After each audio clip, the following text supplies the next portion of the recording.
చిన్నశంకరంపేట మండలంలో సూరారం గ్రామంలో ఆశా వర్కర్ల ఇంటింటికి తిరిగి ప్రతి కుటుంబాన్ని సర్వే రిజిస్టర్ పరిశీలించి నీరు నిల్వ ఉండే డ్రమ్స్, కుండీలు, టైర్లు, ప్లాస్టిక్ డబ్బాలు, కూలర్లలో నీటి దోమలు పెరిగే ప్రాంతాలను పరీక్షించి స్పెషల్ ఆఫీసర్ ప్రతి శుక్రవారం నిల్వ నీటిని తీసి కొత్త నీటిని నింపుకోవాలని ప్రజలకు వివరించారు. ఇంటింటికి వెళ్లిన నాగయ్య జ్వర సర్వేను పరిశీలించారు.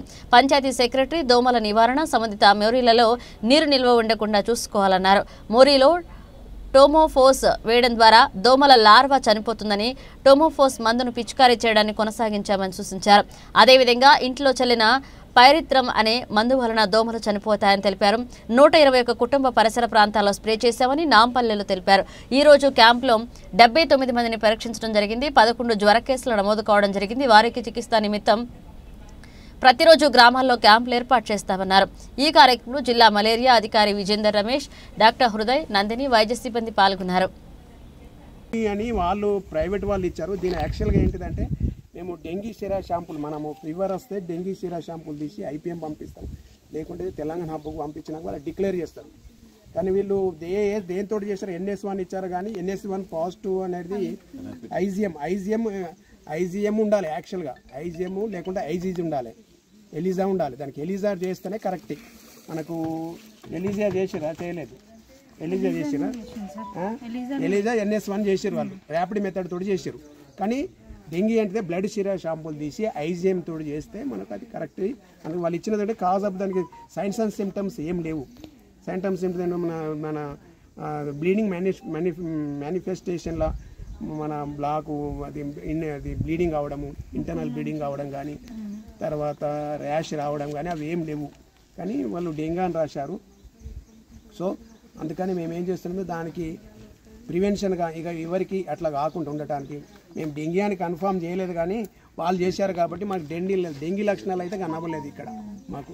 ఎందుకంటే కొన్ని వామిటింగ్స్ సెన్సేషన్ ఉంటుంది, బ్లీడింగ్ మేనిఫెస్టేషన్ అంటే లోపల ఇంటర్నల్ బ్లీడింగ్ అవుతాయి, మలం ద్వారా అంటే మోషన్స్ ద్వారా బ్లీడింగ్ అవుతారు, బ్లాక్ అయ్యి తర్వాత మొత్తం బ్లీడింగ్ అవుతారు. అంటే బ్లడ్ లాగా వస్తుంది, బ్లాక్ కలర్ వస్తుంది, తర్వాత ముక్కు నుంచి బ్లడ్ వస్తుంది. ఇవన్నీ ఏం జరగలేదు కాబట్టి ఇదొకటి. క్రియేటెడ్ కౌంట్ అనేది ఎంత 80,000 ఉన్నది. అసలు సాక్ సిండ్రోమ్ ఎంత ఉండాలి, 50,000 కూడా కంట్రోల్ అయిన కేసులు ఉన్నాయి. 50,000 కూడా సాక్ సిండ్రోమ్ వెళ్ళిన వాళ్ళు కూడా కంట్రోల్ అయినాయి. కానీ మీకు 80,000 అంటే దట్ ఈజ్ నాట్ 50,000 పెద్ద నాట్ ఏ జోకు. మనకు 15,000 కానీ ఉంటే మనకు ప్రాబ్లం అవ్వ. కానీ ఇది సిమ్టమ్స్ అయితే అవి కావనిపిస్తుంది. వాళ్ళు మాత్రం సాక్ సిండ్రోమ్ అని రాశారు. కానీ మాకు అథెంటిక్ అంటే ఐజిఎం ఎలిజా ఉండాలి, ఐజిఎం. కానీ NS1 పెట్టారు. సరే ఇది ఏదేమైనా కానీ మేము ప్రివెన్షన్ తీసుకున్నాం. మా డైరెక్టర్ ఆఫ్ మన మెడికల్ డిపార్ట్మెంట్ హైస్పర్ DMNHO స్టాఫ్ అందరు కలిసి ఇక్కడ హౌస్ విజిట్ చేసి ఫీవర్ సర్వే చేస్తారు. దాంతో పాటు డెంగీ సర్వే ఎక్కడైతే మస్కిటో ఉన్నదో వాళ్ళకు అక్కడ పైరుతో స్ప్రే చేశారు. లార్వా డెంగీ మస్కిటో ఏంటిది, ఏడిస్ మస్కిటో ఇంట్లో ఎక్కడైతే వాటర్ ఉంటుందో అక్కడ గుడ్లు పెడతాయి. దాన్ని ఇమీడియట్గా మా వాళ్ళు ఫీవర్ సర్వే చేసి దాంట్లో యాంటీలార్వల్ ఆపరేషన్ అంటే టెమాపస్ తోటి యాంటీలార్వల్ ఆపరేషన్ చేస్తారు. తర్వాత పైరిథ్రం అడల్ట్ మస్కిటో ఏదైతే మస్కిటో ఉన్నదో దాన్ని చంపడానికి కూడా పైరిథ్రం స్ప్రే చేస్తారు. ఇప్పటికీ 1104 ఇండ్లు చూశారు. అందులో కూడా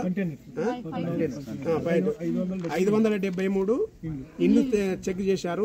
దాంట్లో కూడా లార్వాలు ఒక 37 లార్వాలు దొరికినాయి, అంతే, ఎక్కువ దొరకలేదు. వాటి లార్వాలు దొరికినాయి కూడా టెమోపాస్ తోటి స్ప్రే చేశారు. మళ్ళీ అక్కడ ఉన్నటువంటి లార్వాని తీసేశారు. ఒకవేళ ఏమైనా లార్వా ద్వారా అలర్ట్ మస్కిటో తయారవుతుంది కాబట్టి అక్కడ వితిన్ 7 డేస్లో 8 డేస్లో తయారవుతుంది కాబట్టి దాన్ని కూడా కంట్రోల్ చేయడానికి పైరిత్రం స్ప్రే చేశారు. అన్నీ 121 హౌస్ చేశారు. కానీ ఎక్కడ లార్వా తక్కువ ఉన్నది. తర్వాత ఏం ప్రాబ్లం ఉంది ఇక్కడ ఎపిడమిక్ ఏం లేదు, అన్ని కంట్రోల్ అవుతాయి. తర్వాత ఇక్కడ మస్కిటో ద్వారా వచ్చేదానికి ఇప్పుడు మెదక్ డిస్ట్రిక్ట్లో ఎక్కడైనా ఇమీడియట్గా అలర్ట్ అయ్యి స్టాఫ్ను అలర్ట్ చేసి DMNHO గారు అలర్ట్ చేసి అందరికీ ప్రికాషన్ ఇస్తూ వాళ్ళకు రోజు వాళ్ళకు ఫోన్ ద్వారా వాళ్ళకి ఇట్లా యాంటీలార్వల్ చేయాలి, తర్వాత మస్కిటో కంట్రోల్ ఇట్లా చేయాలి, కేసెస్ ఇమీడియట్గా చేయాలని వాళ్ళకి ఇన్స్ట్రక్షన్స్ ఉన్నాయి. మాకు తెలిసిన ఇమీడియట్గా వచ్చి మేము ఇక్కడ డెన్సిటీ ఎంత ఉన్నది, మస్కిటో డెన్సిటీ ఎంత ఉన్నది, లార్వా డెన్సిటీ ఎంత ఉన్నది, తర్వాత వాళ్ళకి యాక్షన్ టేకన్ ఎట్లా చెప్పాలో మేము దాని గురించి మేము వచ్చాము. మా రిపోర్ట్ కూడా మేము 5 లెవెల్ పంపిస్తాం. దీంతో మన డెంగీ తోటి ఏం కాదు. అసలు డెత్ రేట్, మోర్టాలిటీ రేట్ తక్కువ ఉంటుంది కాబట్టి, చాలా తక్కువ ఉంటుంది. అది డెంగీ వస్తే ఏం భయపడిన అవసరం లేదు. సిమ్టమేటిక్ ట్రీట్మెంటు అంటే భయపడి అవసరాన్ని బట్టి ట్రీట్మెంటు, కంపల్సరీ దీని ట్రీట్మెంట్ అనే అవసరం లేదు. ఎవరికైతే డెంగీ కేసు మామూలుగా జ్వరం వచ్చి ఒక 5 రోజుల దాకా జ్వరం వచ్చి మనం ఇంట్లోనే ట్రీట్మెంట్ చేసుకోవచ్చు. 5 రోజులు దాటితే మాత్రం అది హాస్పిటల్